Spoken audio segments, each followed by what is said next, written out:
Olá pessoal, aqui é o evangelista Jefferson Vicente para mais uma pré-aula da nossa revista da editora Betel. A nossa lição de hoje é a lição de número 3, cujo título é Usando as lentes da fé e do propósito de Deus. Na nossa lição de hoje nós vamos abordar um tema muito interessante da teologia que se chama cosmovisão. A cosmovisão é a maneira como nós enxergamos e interpretamos a vida. Então, dependendo da nossa cosmovisão, a gente vai olhar e interpretar o fato de um jeito ou de outro, a partir de um conjunto de valores, de princípios e de concepções que nós temos já introjetada dentro de nós. Vamos dar um exemplo? Nós temos, por exemplo, historiadores marxistas, que acreditam no materialismo histórico e de que tudo o que acontece é decorrente de uma luta de classes. Então, para um historiador marxista, a história de Jesus é uma luta entre opressores e oprimidos. Os opressores, o Império Romano, que é o poder político e militar daquele tempo, e os principais sacerdotes, que era o poder religioso daquele tempo.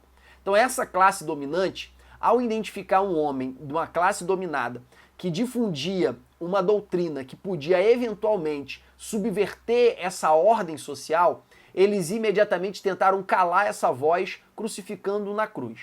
Então a história de Jesus nada tem a ver com o plano eterno de Deus, nada tem a ver com o propósito eterno de salvação, nada tem a ver com remissão dos pecados pelo derramamento de sangue. Na verdade, o que aconteceu com Jesus é o resultado da luta de classes entre uma classe poderosa, dominante, e uma classe oprimida, que era a classe do povo, que em Jesus poderia ter um protagonista de uma subversão dessa ordem. Em segundo lugar, nós temos também uma visão individualista do mundo, em que tudo o que acontece é o resultado da ação de indivíduos. Então a Segunda Guerra Mundial foi por causa exclusivamente da ação de Hitler. Então tem algumas pessoas que sustentam que a Segunda Guerra Mundial só aconteceu por causa do espírito belicoso de Churchill. Essas pessoas que têm uma visão exclusivamente individualista da vida, ela sempre vai atribuir um papel central a alguns protagonistas, e não a luta de classes ou outros fatos da história.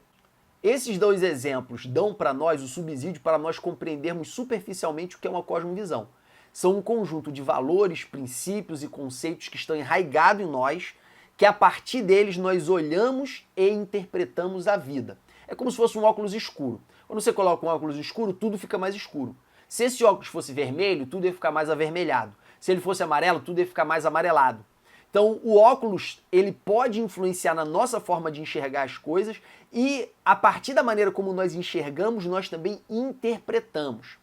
Então, quais são os conceitos e os valores que predominam nos nossos dias de hoje? E essa informação ela não é trivial, ela é importantíssima. Vamos ver, por exemplo, nos nossos dias. Os valores que predominam nos nossos dias é o individualismo, o hedonismo e o materialismo. Quando eu falo do hedonismo, por exemplo, eu quero dizer uma perspectiva de mundo em que tudo gira em torno do meu prazer, tudo gira em torno da minha felicidade.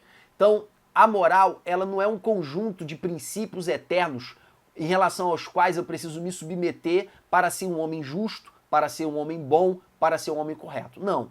A moral, ela é algo que está condicionada ao meu prazer e à minha felicidade.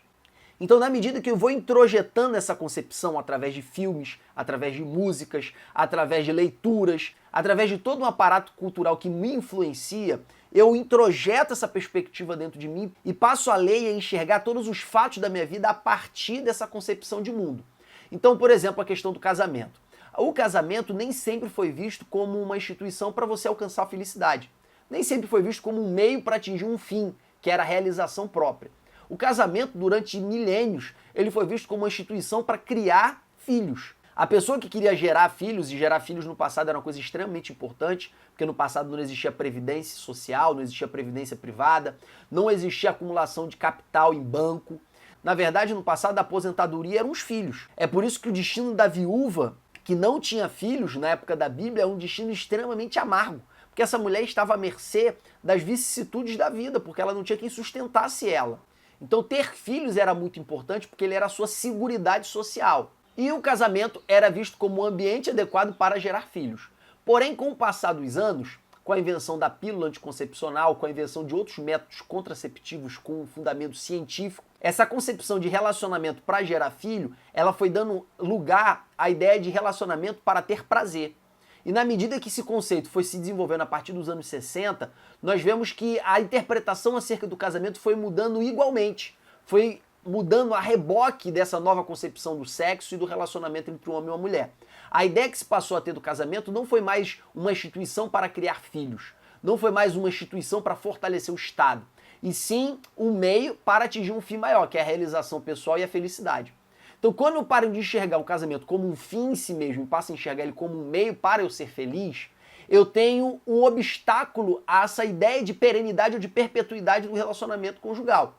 Por quê? Porque em algum momento eu posso não me sentir realizado, eu posso não me sentir feliz no casamento. E isso, a partir de uma visão hedonista de mundo, me dá o direito de sair desse relacionamento, porque ele é um meio para eu atingir um fim. Se eu não estou conseguindo atingir um fim através desse meio, eu tenho que procurar outro meio para buscar esse fim. Então você percebe como uma visão hedonista de mundo condiciona a nossa concepção de casamento?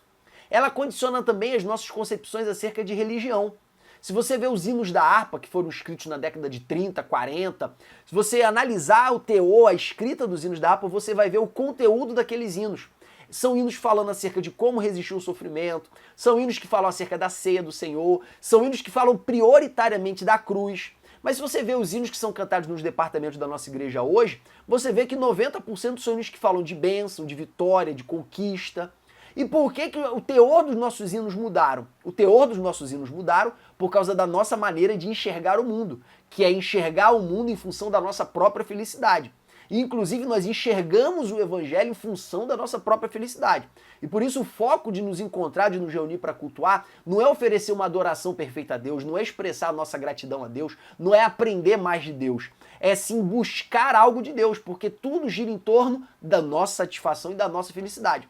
E por isso a direção do nosso culto muda, as pregações mudam, é por isso que os nossos hinos mudam e toda a nossa forma de crer ela fica direcionada a partir dessa perspectiva hedonista, de que tudo gira em torno da nossa realização, tudo gira em torno da nossa felicidade. Então o casamento como instituição, ele é visto de uma maneira diferente, e a evolução disso é o divórcio livre.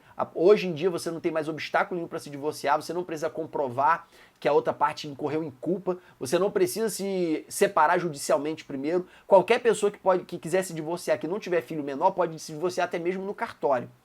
E da mesma forma, numa igreja, 90% das pregações dos cultos são pregações acerca de milagre, e isso reflete a nossa maneira de enxergar o mundo. Mas você pode se perguntar, Jefferson, se a minha cosmovisão é formada por tudo aquilo que está fora de mim, e ela é introjetada em mim num processo inconsciente, ela é esse aparato cultural de música, filme, trabalho, vida, informação, é tudo isso que chega diante de mim continuamente, todos os dias da semana, todas as semanas do ano.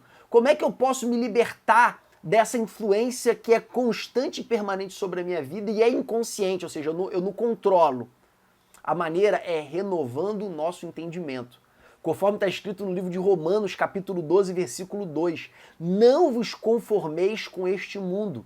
O que é não se conformar com este mundo? É não adoteis a forma deste mundo. E como eu deixo de me conformar? E como é que eu deixo de adotar a forma deste mundo? Transformando-vos pela renovação do vosso entendimento. Quando o meu entendimento acerca da vida muda, eu sou transformado por essa renovação de entendimento, por essa nova forma de entender as coisas. Então é essencial para que eu não adote a forma desse mundo que eu pense diferente do mundo. E como é que eu posso pensar diferente do mundo? Pensando biblicamente, conforme consignou o pastor Marcos Santana na lição de número 1, que o objetivo pelo qual ele escreveu essa revista foi para ajudar a igreja a pensar biblicamente, a pensar de acordo com os princípios da palavra de Deus. Então eu renovo o meu entendimento na medida que eu vou introjetando em mim, ou melhor dizendo, eu aceito que o Espírito Santo introjete em mim, por intermédio da palavra, novas verdades, novos conceitos, novos valores que são estranhos aos valores desse mundo. Então, a questão do hedonismo, que é uma perspectiva de vida que está impregnada em toda a sociedade. Como é que eu supero essa forma de pensar se ela é introjetada em mim de maneira inconsciente e constantemente?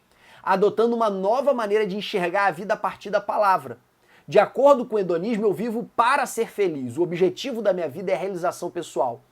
Para as escrituras, o objetivo da minha vida não é a realização pessoal, não é a minha felicidade. Ninguém pode dizer que serve a Deus para ser feliz, porque se você diz que serve a Deus para ser feliz, você está redondamente enganado. Na verdade, o propósito eterno de Deus para cada um dos seus filhos está escrito no livro de Romanos, capítulo 8, versículo 28 e 29, onde está escrito: porque todas as coisas contribuem para o bem daqueles que amam a Deus, daqueles que são chamados de acordo com o seu propósito, ou de acordo com o seu decreto. E aí o versículo continua: porque é o que Dantes conheceu. Conheceu quando? O que é isso, Dantes? Para que o que ele conheceu na eternidade. Deus já sabia quem seria quem. Então, ao que Dantes conheceu, estes também predestinou para serem conforme a imagem do seu filho, a fim de que ele seja o primogênito entre muitos irmãos. Então, antes de nós nascermos, antes dos nossos pais nascerem, antes dos nossos avós nascerem, Deus já nos conhecia. E ele já havia nos predestinado. E o que é predestinar? É pré-estabelecer um destino. E que destino é esse? Ser conforme a imagem do seu filho. Todo cristão, todo aquele que é nova criatura, todo aquele que foi constituído filho de Deus, este tal foi predestinado para ser conforme a imagem de Jesus. Nós vemos Jesus falando disso amplamente. Jesus diz: aprendei de mim que sou manso e humilde de coração, ou seja, aprendei de mim. Nós vamos ver em outra oportunidade Jesus falando: eu lavei os pés de vocês para vos deixar o exemplo, para que vocês imitem o meu exemplo. Outra coisa que Jesus disse: um novo mandamento vos dou, que vocês amem uns aos outros, assim como eu vos amei. Ou seja, me copiem o meu amor. Outra vez você vai ver Jesus falando que aquele que crê em mim fará obras como as que eu faço e ainda farão maiores. Ou seja, vocês vão me imitar, vocês vão fazer o que eu faço e ainda vai fazer mais. Jesus continua: o discípulo não é maior do que o seu mestre, para o discípulo basta ser igual ao seu mestre. Por isso Jesus ele iniciou um processo de discipulado. Jesus não era só um pregador, Jesus também era um discipulador.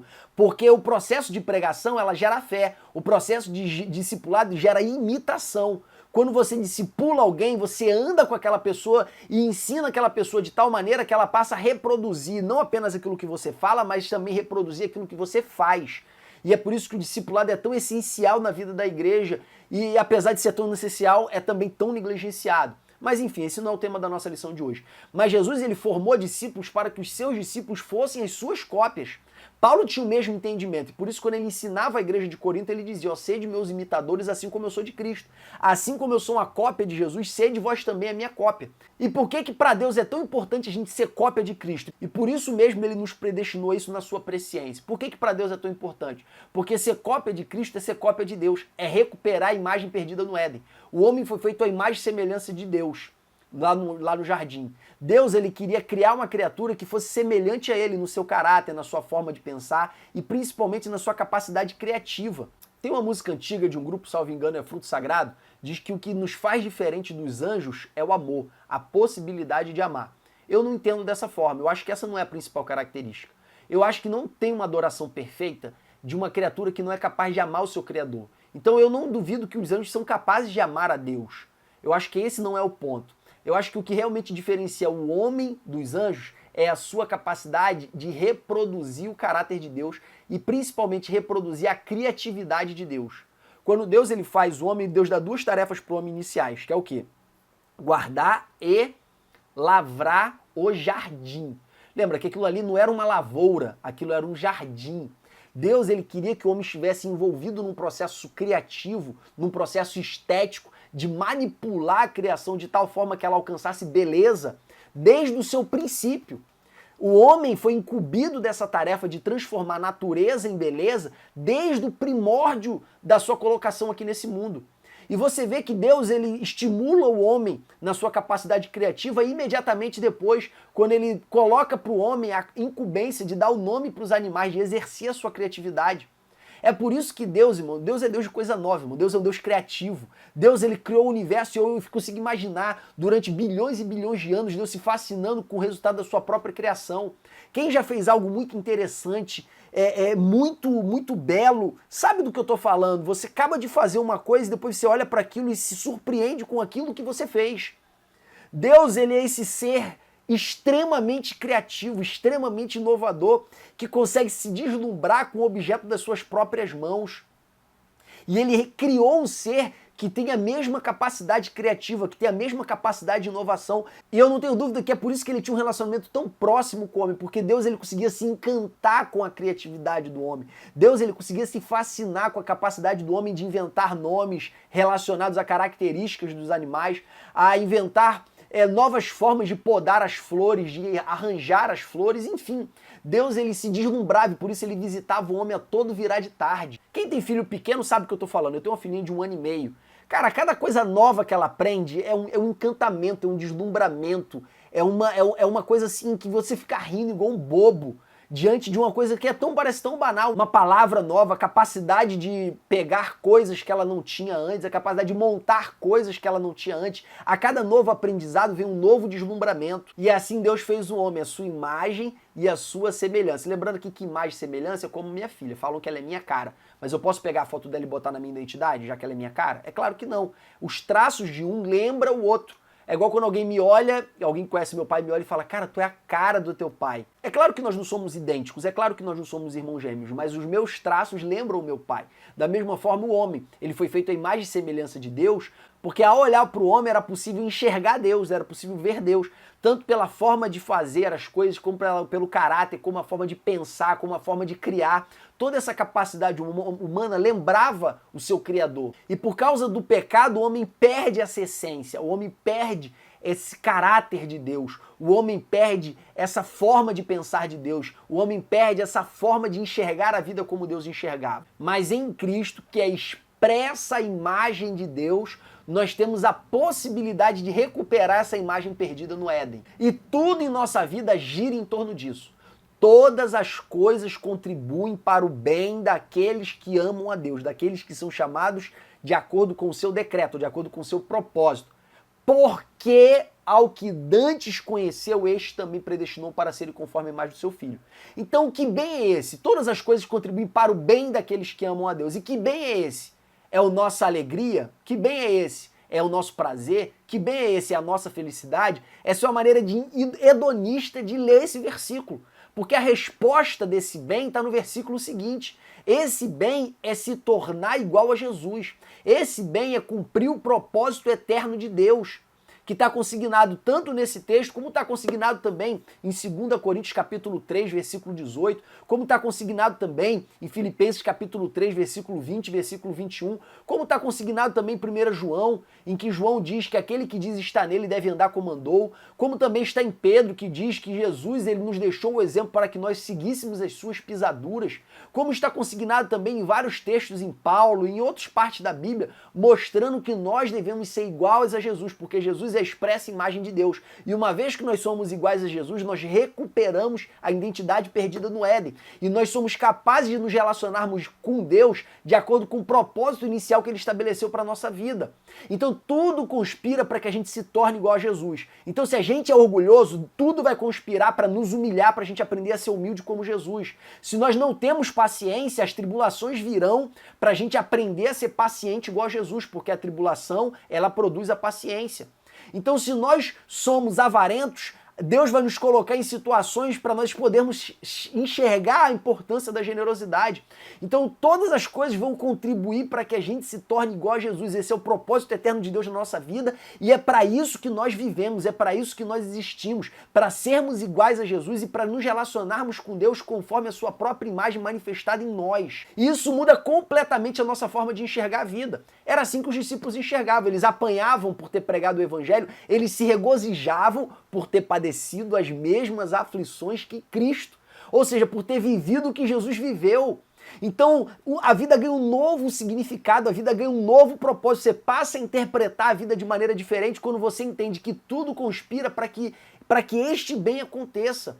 E quando você experimenta de alguma forma a manifestação, a realização desse bem, que é compartilhar os sofrimentos de Jesus, por exemplo, você ao invés de ficar triste, ao invés de se sentir abandonado, ao invés de se sentir desamparado, ao invés de se sentir esquecido, você olha para isso a partir de uma cosmovisão bíblica e consegue se regozijar, porque você interpreta esse fato de maneira como o mundo é incapaz de interpretar. Uma coisa que eu faço sempre que eu aconselho um casal, na época eu fui coordenador de jovens durante bastante tempo, e eu casei várias pessoas que foram meus liderados. Essas pessoas que eu casei, eu sempre tinha um encontro com eles, ou um ou vários encontros, que eram tipo cursos de noivos. E a primeira coisa que eu dizia para eles era o seguinte, olha só, vocês não casam para ser feliz, vocês casam para fazer o outro feliz. Vocês não casam para buscar a própria felicidade, porque em algum momento do casamento vocês não vão se sentir felizes. E aí vocês vão sentir vontade de desistir desse projeto. É ficar firme nesse projeto que vai fazer com que o momento da adversidade não seja um momento de desistência, e sim um momento de vitória, de conquista e de superação. Mas se vocês não pensarem no casamento da maneira certa, vocês, no momento em que estiverem na dificuldade, vão enxergar a dificuldade como uma brecha, como uma justificativa para abdicar desse projeto. Então a maneira como nós enxergamos a vida, ela dita a maneira como nós nos comportamos diante da vida. Ela dita a maneira como nós reagimos diante dos fatos da vida. Outro exemplo que eu gosto de dar, o mal do século é a depressão. A depressão é responsável hoje por bilhões de perdas das empresas por causa de funcionários com depressão. E eu estava vendo uma palestra de um psiquiatra muito famoso que dizia o seguinte, que 95% dos casos de depressão hoje, eles foram antecedidos por um agudo grau de ansiedade.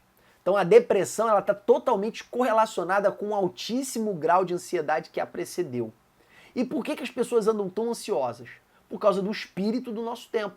Antigamente, você queria uma resposta de alguém que morava longe, o que você fazia? Mandava uma carta. Essa carta demorava um mês para chegar lá, a pessoa respondia, demorava um mês para voltar. E você ficava 2 meses sem resposta. Hoje, você manda uma mensagem e quer que a pessoa responda no mesmo momento. Se ela passar 20 minutos sem responder, você liga.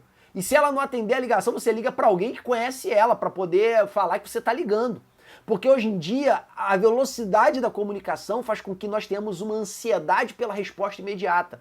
Outra questão também, a nossa velocidade no transporte, a nossa velocidade no deslocamento, a velocidade que as informações do mundo chegam até nós. A bomba acabou de explodir na Síria, nós já estamos sabendo quantas bombas foram, o que aconteceu, quais foram os alvos. Nós temos a informação em tempo instantâneo. As coisas chegam para nós por Sedex até 10 horas da manhã do dia seguinte. Tudo é muito rápido, tudo é muito apressado. Isso faz com que nós tenhamos um ritmo de vida ao qual nós não estamos habituados. E aí, quando a gente deseja muito que algo aconteça, a gente não apenas deseja muito que algo aconteça, a gente deseja muito que algo aconteça logo. Então, os 2 ingredientes da ansiedade, que também podem ser aplicados para a preocupação e para o medo, é uma alta expectativa somado a um desejo de um resultado. Então você tem uma alta expectativa de que algo aconteça muito rápido ou de que algo não aconteça. Se você quer que aconteça, é ansiedade. Se você quer que não aconteça, é preocupação e medo. O fundamento é o mesmo. Não andeis inquietos e ansiosos por coisa alguma.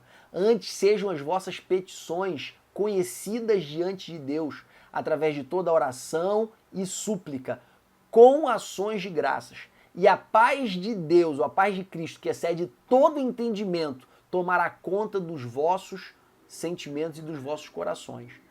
E a gente vê na nossa vida, a gente não encontra essa paz. Quando a gente quer que algo aconteça, a gente está desesperado que algo aconteça, vivendo uma crise de ansiedade, a gente não consegue encontrar essa paz. A gente luta, nada e busca essa paz e não encontra. Teve um momento da vida da minha esposa que ela estava assim, ela estava numa ansiedade muito grande, acerca do momento que ela estava grávida, ela ficou desempregada, depois foi contratada por uma empresa como terceirizada, e na época de ser efetivada, porque o contrato ia acabar, ela estava grávida. E ela estava muito preocupada com isso, e teve gastos com o plano de saúde por fora, além do plano de saúde que ela já recebia, porque ela estava com medo de não ser contratada, e eu falando para ela, calma, fica calma, mas não adiantava eu falar. Somado a isso, tinha um problema do Zika vírus, estava assim no início, então todo dia estava na televisão falando acerca do Zika, falando acerca da microcefalia. Pra vocês terem uma ideia, eu botei tela em todas as partes da minha casa, a minha esposa só andava de calça jeans, ela colocava repelente por baixo da calça, por cima da calça, e ainda nós dormíamos com mosquiteiro. Comprei um mosquiteiro, tive que pendurar na parede. E ela não tinha paz pra nada. Ela não ia para um lugar onde tinha muito mato, porque ela achava onde tinha mato tinha mosquito. Enfim, ela não tinha paz pra nada. E ela queria ter paz, mas ela não conseguia. Ela falava, Jefferson, eu quero ficar tranquila, mas eu não consigo. Eu queria ficar tranquila, mas eu não consigo. E aí eu disse pra ela, olha só, não tem esse versículo que diz pra você fazer conhecidas as suas petições diante de Deus? Você não tem que apresentar a Deus para que essa paz, que excede todo entendimento, tome conta no seu coração? Por que você não ora? Jefferson, eu já estou orando, não está funcionando. Falei, então você vai fazer mais, você vai fazer uma carta para Deus. E aí toda noite você vai pegar essa carta, vai ajoelhar e vai apresentar para Deus, dizendo, Senhor, eu estou fazendo minha petição conhecida diante de Ti. Eu quero ter paz no meu coração. Irmãos, ela começou a fazer isso. Sabe o que aconteceu? Nada. Continuou ansiosa e continuou preocupada. E aí eu fui me indagar, Senhor, por que esse texto não se cumpriu na vida da minha esposa? Por que essa palavra não se cumpriu na vida dela? Depois ela encontrou a cura, tá? Para a ansiedade. Deus fez um milagre. Milagre mesmo. Milagre. A ansiedade sumiu. Mas eu não vou falar do milagre agora. Eu quero focar no texto. Por que ela aplicou esse texto e nada aconteceu a partir desse texto? O que aconteceu com a tua palavra? E aí, lendo a palavra, eu percebi o seguinte, que a Bíblia diz assim, fazendo conhecida diante dele as vossas petições com toda oração e súplicas, vírgula, com ações de graça. O mesmo Paulo que diz para você fazer conhecido de Deus todas as vossas petições em oração e súplica, é o mesmo Paulo que diz, já agradecendo com ações de graça. E o mesmo Paulo que diz, com ações de graças, é o mesmo Paulo que diz lá em Tessalonicenses, por tudo dai graças. Então, juntando esses dois textos, eu cheguei à seguinte conclusão, que você faz a sua petição a Deus, com oração e súplica, e já agradece independentemente do resultado, porque está escrito, por tudo dai graças. Você abre mão do resultado, você abre mão do que vai acontecer. Por que você abre mão? Porque todas as coisas contribuem juntamente para o bem daqueles que amam a Deus. Só vai acontecer na minha vida aquilo que for o melhor para mim, aquilo que for necessário para eu me parecer mais e mais com Jesus. Então eu abro mão do resultado, eu sujeito o resultado a Deus. Isto é verdadeiramente alcançar a paz, porque eu rompo um dos pilares da ansiedade. Lembra que eu falei que é uma forte expectativa em um resultado específico? Eu não tenho como anular a expectativa dentro de mim, ela é involuntária. O que eu posso fazer é abrir mão do resultado. Na expectativa, quem trabalha é o psiquiatra com remédio, ou a terapia te ajudando a lidar com ela. Já em relação a abrir mão do resultado, isso é um ato de submissão, é um ato de humilhação, é um ato de sujeitar a sua vida às escolhas que Deus fará por você. É por isso que você apresenta a petição, mas já agradece independentemente do resultado, ciente de que o melhor vai acontecer para a sua vida e o melhor é que você se torne parecido igual a Jesus. E aí quando você abre mão do resultado, quando você diz, Deus está debaixo das suas mãos, está de acordo com a sua vontade, esse temor, essa ansiedade, ela se dissipa. Esse medo, ele se esvai. É por isso que quando você lê o Salmo 23, que está escrito assim, o Senhor é meu pastor, nada me faltará. E se nada me faltará, ela tem mais o sentido de nada eu sentirei falta, porque o Senhor é meu pastor, ele cuida de mim. E por ele cuidar de mim, eu não vou sentir falta de nada. E aí ele continua, deitar-me faz em verdes pastos, ou seja, me dá alimento, guia-me às águas tranquilas, a ovelha ela não bebe água num ribeiro muito agitado, muito trêmulo. Então, águas tranquilas são águas calmas, que a ovelha pode beber água, então ele me supre da comida, me supre da bebida, refrigera minha alma, guia-me pela vereda da justiça por amor do seu nome, ou seja, ele me guia por caminhos justos, ele me guia por caminhos retos, por amor do seu nome, porque eu andando em caminhos retos, eu glorifico o seu nome. Porém, ainda que eu andasse pelo vale da sombra da morte, eu não temeria mal algum, porque tu estás comigo. Olha aí, irmãos, como é que o fato de eu saber que Deus, ele me leva a partos verdejantes, ele me leva a águas tranquilas, ele me guia pela vereda da justiça, ou seja, ele cuida de mim integralmente, faz com que eu não tenha medo quando eu andar pelo vale da sombra da morte. É por quê? Porque eu abri mão de guiar a minha vida, quem me guia é Deus, e pelo fato de ser Ele me guiando e não eu mesmo, e como é Ele que guia a minha vida, como é Ele que está no controle da minha vida, e como é Ele que controla os resultados da minha vida, eu não temo mal algum, porque tu estás comigo. Quando eu abro mão do resultado, a ansiedade e o medo vão embora. É por isso que você também vai entender Abacuque. Agora você vai entender Abacuque. Capítulo 1, Deus fala que vai mandar os caldeus para exercer juízo contra Judá. Abacuque questiona, Senhor, você vai enviar um povo mais pecador para punir um povo menos pecador? Capítulo 2, Deus fala que assim como ele puniu Judá, ele também vai punir os caldeus. A justiça de Deus não vai morrer. Na verdade, ela só vai ser postergada em relação aos caldeus. Por fim, no capítulo 3, Abacuque entende o propósito de Deus e ele começa o capítulo 3 louvando esse poder terrível do Senhor. E ele conclui dizendo: já que esse poder terrível está no controle de tudo, ainda que a figueira não floresça, ainda que o produto da oliveira minta, ainda que as ovelhas sejam arrebatadas do curral, ou seja, ainda que os produtos básicos da nossa subsistência, que são da nossa agricultura e da nossa pecuária de pequeno gado, ainda que tudo isso vá embora, ainda que tudo seja retirado de nós, eu todavia me alegrarei no Deus da minha salvação, porque eu sei que Ele está no controle. Ainda que tudo aparentemente seja destruído, eu sei que Ele continua no controle, eu sei que nada foge do controle da sua justiça, e por isso eu me alegrarei e exultarei no Deus da minha salvação.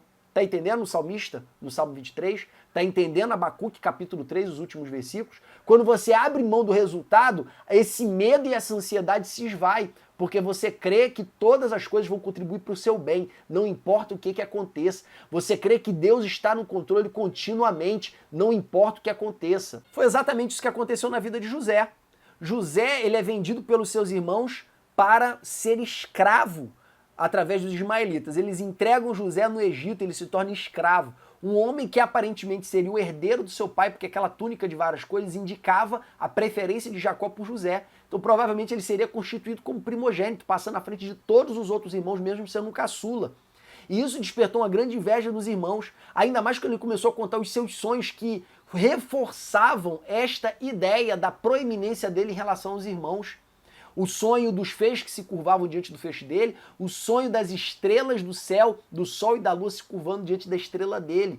Esses sonhos, eles demonstravam para os irmãos, ou aparentavam para os irmãos que José tinha uma expectativa de ser o líder, de ser o maioral de todos eles. Isso acentua mais a inveja e a raiva que eles tinham de José, eles vendem José. José, ele vai de escravo para líder da casa de Potifar, e aí quando parecia que estava tudo bem, ele é jogado no calabouço. Então José cai de expectativa de primogênito para escravo, de escravo para prisioneiro. E quando tudo parecia que estava dando errado, Deus exalta José. E quando ele está no trono, seus irmãos se apresentam diante dele. Ele tinha todo o poder de exercer juízo contra os seus irmãos. Ele tinha todo o poder de massacrar os seus irmãos, mas ele tinha uma cosmovisão diferente. Ele sabia que Deus estava no controle de tudo, que ele só foi vendido, o Deus de Abraão, seu bisavô, o Deus de Isaac, seu avô, o Deus de Jacó, seu pai, o Deus que prosperou Abraão, Isaac e Jacó e não os desamparou por todos os caminhos por onde eles andaram.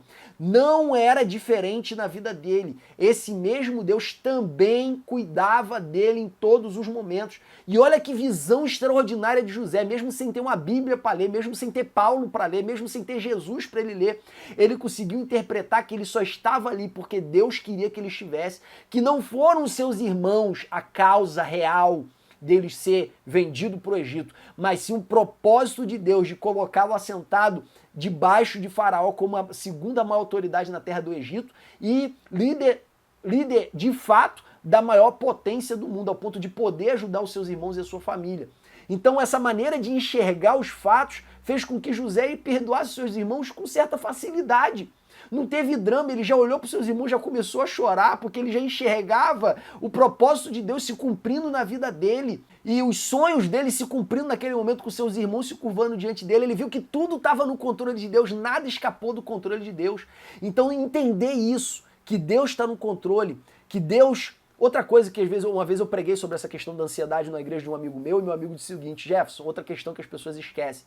Além de saber que Deus está no controle, que todas as coisas contribuem para o bem daqueles que amam a Deus, e o bem é ser igual a Jesus, as pessoas também não querem dar o destino das suas vidas para Deus porque elas não confiam na bondade de Deus. Elas não confiam no amor de Deus, elas não confiam na misericórdia de Deus.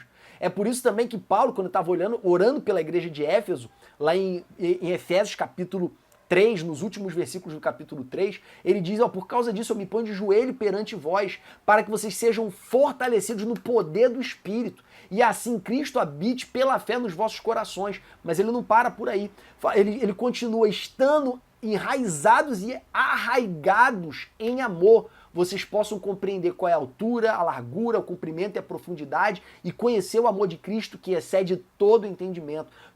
Por que Paulo estava fazendo aquela oração? Porque às vezes a gente sabe superficialmente que Deus nos ama, mas esse amor não está enraigado, essa concepção não está enraizada dentro de nós. E nós ainda não compreendemos o quão ele realmente é grande. E por não compreender o quão ele realmente é grande, a gente facilmente cai na culpa em vez de no arrependimento.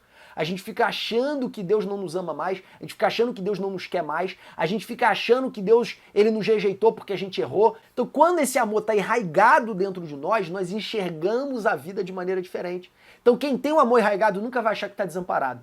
Quem tem o amor de Deus, a compreensão desse amor de Deus enraigado dentro de si, eu não estou falando de um conhecimento superficial, estou falando arraigado. Quem tem esse conhecimento desse amor de maneira arraigada dentro de si, nunca vai se sentir rejeitado, nunca vai se sentir esquecido, nunca vai se sentir desamparado. Ele sempre vai enxergar para os fatos da sua vida como algo momentâneo, como uma noite em que o choro pode durar durante todo o seu transcurso, mas que a alegria vem pelo amanhecer, porque o Deus bom, o Deus todo-poderoso, o Deus misericordioso, o Deus amoroso, que a ama incondicionalmente, com amor tal que Paulo descreve como um amor que excede todo entendimento. Esse Deus que ama assim, ele jamais desampara, ele jamais esquece, ele jamais abandona. Então a nossa maneira de interpretar a ação de Deus na nossa vida muda. A gente enxerga a vida de maneira diferente. Tudo isso a partir de uma cosmovisão bíblica. Então, irmãos, vamos buscar na palavra, em oração, em relacionamento com Deus, introjetar essas perspectivas do reino de Deus na nossa vida. Em primeiro lugar, nós nascemos para sermos iguais a Jesus e todas as coisas, todas contribuem para esse bem. Em segundo lugar, porque todas as coisas contribuem para o nosso bem, a gente deve dar graças por tudo. A gente tem que apresentar a Deus a nossa petição e já agradecer pelo resultado, independentemente de qual seja. Quando a gente sujeita o resultado a Deus e já agradece independentemente de qual seja, a gente quebrou o segundo pilar da ansiedade. A gente quebrou o segundo pilar da preocupação e do medo. Mas na prática não é fácil não, irmão. Na prática não é fácil não. Tem muito pai perdendo noites e noites e noites de sono porque os filhos estão fazendo coisas erradas na rua e tudo mais. Uma vez eu vi um pastor dizendo o seguinte, que o filho dele quando saía de noite, ele e a mulher dele ficavam sem dormir, aquela preocupação, aquele desespero, o filho dele tinha se desviado dos caminhos do Senhor, estava longe, e eles ficavam extremamente preocupados, desesperados por causa desse comportamento desse filho. E aí um belo dia ele olhou para a esposa e falou, esposa, a gente não orou? A gente não apresentou a Deus? Deus não é o Todo-Poderoso? Por que a gente não dorme? Pronto, foram dormir. Irmão, se a gente tiver realmente fé, a gente não vai ficar... Irmão, se você já apresentou a Deus, só vai acontecer se Deus quiser que aconteça. É uma maneira diferente de enxergar a vida. É uma maneira diferente de enxergar os fatos. É uma maneira diferente de enxergar as vicissitudes. Só vai acontecer se Deus quiser. E se aconteceu foi porque Deus quis. E se Deus quis é porque é o melhor, independentemente do que a gente acha. Então precisamos superar, irmãos, uma visão hedonista da vida. De que tudo gira em torno do nosso prazer e da nossa felicidade. Precisamos superar uma visão individualista da vida. Ou antropocentrista, que tudo gira em torno do homem e principalmente tudo gira em torno de mim. Em terceiro lugar, nós precisamos superar uma visão materialista. Para superar uma visão materialista, nós temos que pensar no céu. Nós temos que estar com nossa visão na eternidade, lembrando sempre que nós somos peregrinos e estrangeiros nesse mundo. Enfim, para cada princípio deste mundo que nos escraviza numa visão de mundo equivocada, existe um princípio da palavra de Deus que o contrapõe e nos coloca no rumo certo. Não dá para falar de todos, falei somente de alguns, mas espero já ter te ajudado para você dar uma boa aula para os seus alunos em nome de Jesus. Amém.